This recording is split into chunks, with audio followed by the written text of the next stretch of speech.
கோவை தனியார் கல்லூரி மாணவி பாலியல் வன்கொடுமை செய்யப்பட்ட விவகாரத்தில் குற்றவாளிகளுக்கு கடுமையான தண்டனை வழங்கப்படும் என மாநில மகளிர் ஆணைய தலைவர் தெரிவித்துள்ளார்.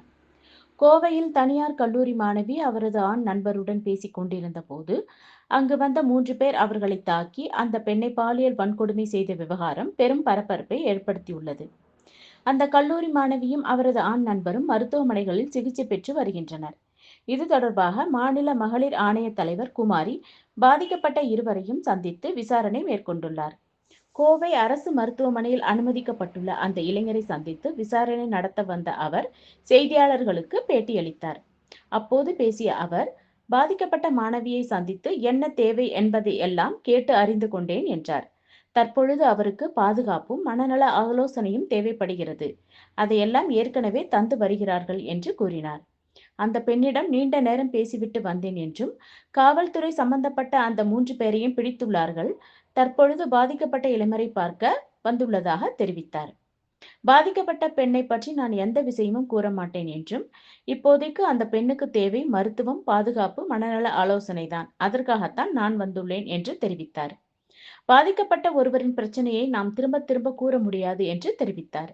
அந்த பெண் அதிர்ச்சியில்தான் இருக்கிறார். அவருக்கு மனநல ஆலோசனை வழங்கப்பட்டு வருகிறது என்றும் தெரிவித்தார். ஒவ்வொரு வழக்கும் ஒவ்வொரு விதமாகத்தான் உள்ளது என தெரிவித்த அவர், கடுமையான தண்டனை வழங்கப்படும் என்றும் அதில் மாற்று கருத்தே கிடையாது என்றும் தெரிவித்தார்.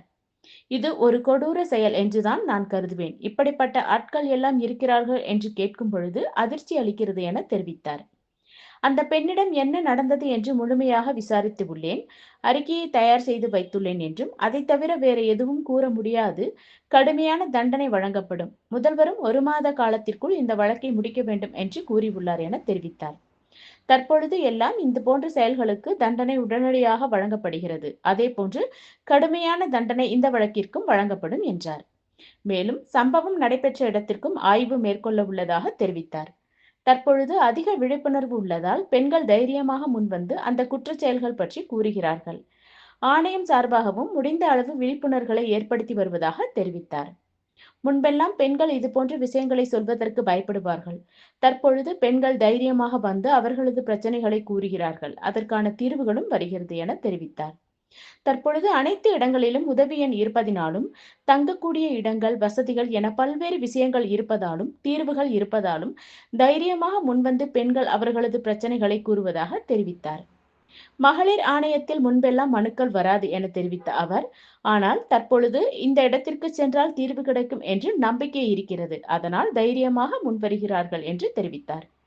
அதற்கான பெண்கள் ஆணையத்திற்கு வருகிறார்கள் என்றும், அவர்களது பிரச்சனை தீர்த்து வைக்கப்படுகிறது என்றும் தெரிவித்தார். ஆணையத்திற்கு இதுபோன்ற மனுக்கள் மட்டும் கிடையாது. குடும்ப வன்கொடுமை, வரதட்சணை கொடுமை, பாலியல் சீண்டல் போன்ற அனைத்து விதமான மனுக்களும் வருவதாக தெரிவித்தார். இந்த விழிப்புணர்வு 2022ஆம் ஆண்டு இருந்ததை விட 30லிருந்து 50% கூட அதிகரித்துள்ளது என தெரிவித்தார். கடும் தண்டனைகள் இருந்தால் குற்றங்கள் குறையும் என்றும் தெரிவித்தார்.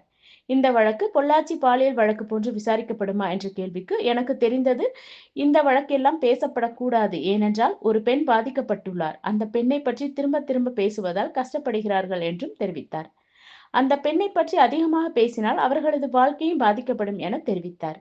தற்பொழுது குற்றவாளிகள் கைது செய்யப்பட்டுள்ளார்கள். நிச்சயமாக நீதி தன் கடமையை செய்யும் என தெரிவித்தார்.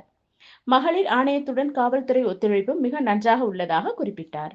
கருத்தே கிடையாது. இது ஒரு கொடூர செயல் தான் நான் சொல்லுவேன். இது ரொம்ப என்ன இப்படி மாதிரி இருக்காங்க ஆட்கள்ன்றது கேட்கும்போது அதிர்ச்சியாக தான் இருக்குது.